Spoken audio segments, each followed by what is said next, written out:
Assalamualaikum warahmatullahi wabarakatuh. Kami kelompok 5 dari kelas 10I. Asal sekolah SMA Negeri 1 Kelari, Kabupaten Karawang, dan Provinsi Jawa Barat. Kami akan memaparkan materi yang berjudul pemanasan global.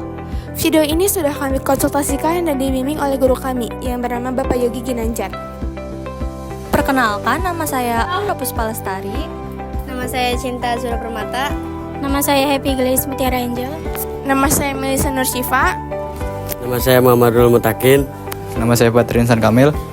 Nah, sesi perkenalan sudah selesai. Mari kita lanjut ke materi pembahasannya. Let's go! Sebelum masuk ke materi, kami akan menyebutkan daftar isi terlebih dahulu yang berjudul pemanasan global. Yang A. Pengertian pemanasan global, B. Penyebab, C. Dampak, D. Solusi, E. Hasil kesepakatan, dan yang terakhir F. Kesimpulan. Kalian tahu nggak sih apa yang dimaksud pemanasan global? Pemanasan global adalah suatu bentuk ketidakseimbangan ekosistem di bumi akibat terjadinya proses peningkatan suhu rata-rata permukaan bumi. Peningkatan suhu permukaan bumi dihasilkan oleh adanya radiasi sinar matahari menuju atmosfer bumi. Setelah itu, sebagian sinar tersebut berubah menjadi energi panas dalam bentuk sinar inframerah. Berikutnya ada beberapa penyebab terjadinya pemanasan global. Yang pertama, penggunaan bahan bakar fosil. Peningkatan jumlah industri dan sarana transportasi selalu diikuti dengan peningkatan penggunaan bahan bakar, terutama bahan bakar fosil. Hasil dari pembakaran tersebut merupakan gas-gas rumah kaca yang dapat memicu terjadinya pemanasan global. Yang kedua, penggunaan CFC dalam kehidupan sehari-hari. Gas CFC digunakan untuk berbagai alat rumah tangga, khususnya pada alat pendingin seperti kulkas. Gas CFC termasuk senyawa kimia yang tidak mudah diuraikan. Akibatnya lapisan ozon akan menipis secara terus-menerus. Yang ketiga, ada kotoran ternak. Sapi menghasilkan metana dalam dua cara utama, yaitu melalui pencernaannya dan melalui kotorannya. Gas metana tersebutlah yang dapat menyebabkan terjadinya pemanasan global. Lalu yang keempat, sampah. Sampah yang membusuk akan membentuk gas metana. Dengan demikian, sisa makanan yang kalian buang akan dapat memperburuk kadar gas rumah kaca di atmosfer. Lalu yang kelima atau yang terakhir adalah deforestasi.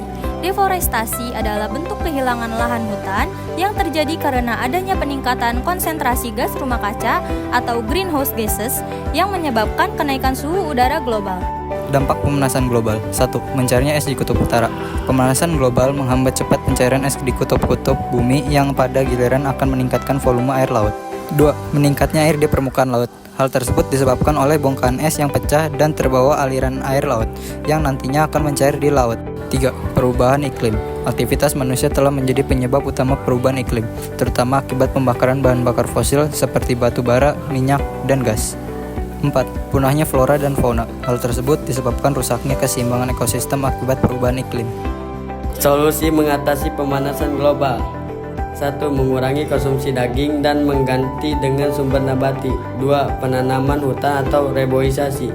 3. Mengurangi penggunaan kendaraan pribadi dan menggunakan transportasi umum. 4. Menghemat energi. 5. Mengurangi penggunaan plastik. 6. Melakukan pengelolaan sampah yang benar.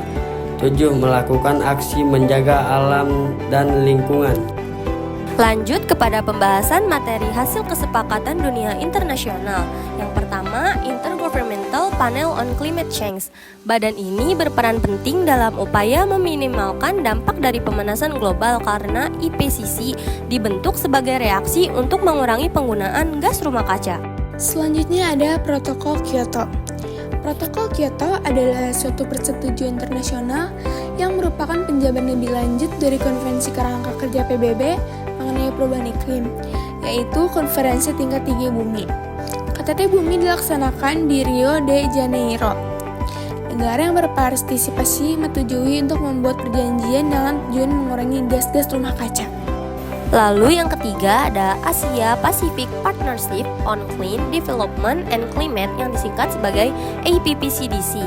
Dalam kerjasama ini, para menteri luar negeri serta menteri lingkungan dan energi dari negara-negara tersebut bersepakat untuk bekerja sama dan melakukan alih teknologi yang berkaitan dengan upaya untuk mengurangi emisi gas rumah kaca.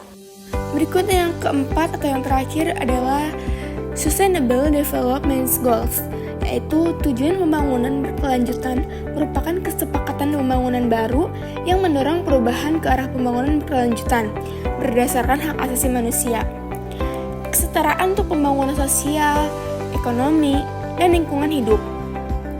Terdapat 17 tujuan pembangunan berkelanjutan. Inti dari ke-17 tersebut adalah seruan mendesak untuk bertindak mengatasi kemiskinan seiring dengan strategi peningkatan kualitas kesehatan dan pendidikan. Berikutnya mengurangi kesenjangan, lalu serta mendorong pertumbuhan ekonomi. Namun, tetap memperhatikan kelestarian lingkungan dan perubahan iklim. Kesimpulannya, pemanasan global atau global warming adalah adanya proses peningkatan suhu rata-rata atmosfer, laut, dan daratan bumi. Upaya yang bisa kita lakukan dengan cara mengurangi pengurangan kendaraan bermotor, menjaga kelestarian alam, mengontrol pemakaian listrik. Nah, itu dia semua pembahasan tentang materi pemanasan global. Semoga materi yang telah kami sampaikan cukup jelas dan mudah dimengerti oleh kalian semua. Terima kasih. Wassalamualaikum warahmatullahi wabarakatuh.